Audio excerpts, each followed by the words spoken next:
ഈ ഒരു മൊഡ്യൂൾ വെച്ച് നമുക്ക് വേണമെങ്കിൽ DC AC ആയിട്ട് കൺവേർട്ട് ചെയ്യാം കേട്ടോ. 12 വോൾട്ടിനെ 230 വോൾട്ടാക്കി കൺവേർട്ട് ചെയ്തെടുക്കാനാണ് ഈ ഒരു മൊഡ്യൂൾ ഉപയോഗിക്കുക.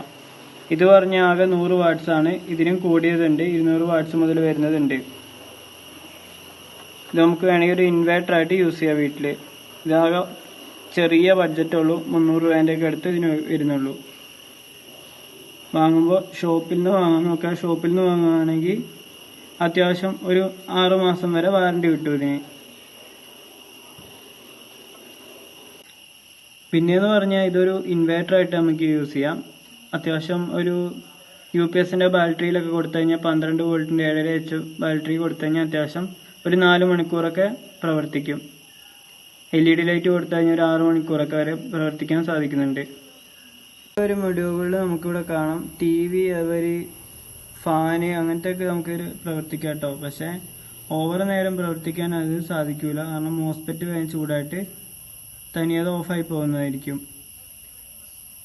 ഇനി അതല്ലാതെ നിങ്ങൾക്ക് ബാറ്ററി അല്ലാതെ കൊടുക്കുകയാണെങ്കിൽ ഡയറക്റ്റ് ആയിട്ട് 12 വോൾട്ടിൻ്റെ സോളാറിൽ നമുക്ക് ഇത് കണക്ട് ചെയ്യാൻ പറ്റും.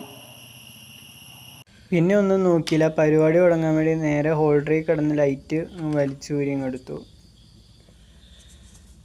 അതേപോലെ അടുത്ത ബൾബ് അവിടുന്ന് വലിച്ചൂരിയും എടുത്തു കേട്ടോ. നമ്മൾ ഡയറക്റ്റ് കൊടുത്തിട്ടുണ്ട് കേട്ടോ, സോളാറിന് ഡയറക്റ്റാണ് ഇത് കൊടുത്തേക്കുന്നത്. ഇവിടെ കാണാം.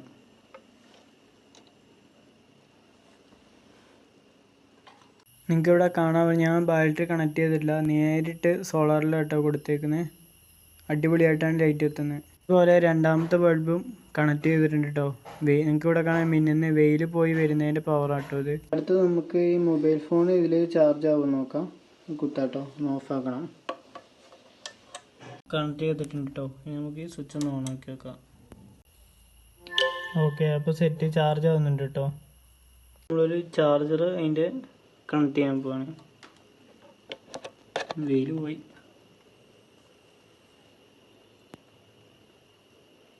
ഇവിടെ കാണാം മിന്നുന്ന കാണാം. വെയിലില്ല, അതുകൊണ്ടാണ്. പകലായതുകൊണ്ട് കേട്ടോ. രാത്രിയാണ് അടിപൊളിയാണ് സെറ്റ്. നമ്മുടെ ബൾബ് അടിപൊളിയായിട്ടാണ് കത്തുന്നത്.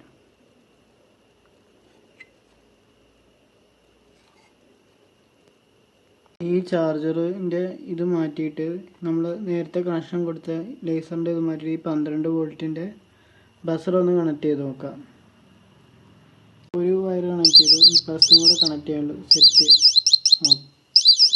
കുറേ ലൈറ്റ് എത്തുന്നുണ്ട്. അപ്പോൾ ഈ ഒരു സാധനം വാങ്ങിച്ചു വെച്ച് കഴിഞ്ഞാൽ നമുക്ക് DC AC ആയിട്ട് നമുക്ക് കൺവേർട്ട് ചെയ്തെടുക്കാം. ഒരു കാര്യം ഓർക്കണം, 100 വാട്ട്സിൻ്റെ 200 വാട്ട്സിൻ്റെ താഴെയുള്ള ഉപകരണങ്ങൾ മാത്രമാണ് ഇതിൽ പ്രവർത്തിക്കുക. ഹലോ ഫ്രണ്ട്സ്, അപ്പോൾ അടുത്ത നല്ലൊരു വീഡിയോ ഇനി നമുക്ക് കണ്ടുപിട്ടാം. അപ്പോൾ നമ്മുടെ ചാനൽ സബ്സ്ക്രൈബ് ചെയ്യുക, ലൈക്ക് ചെയ്യുക, ഷെയർ ചെയ്യുക, സപ്പോർട്ട് ചെയ്യുക.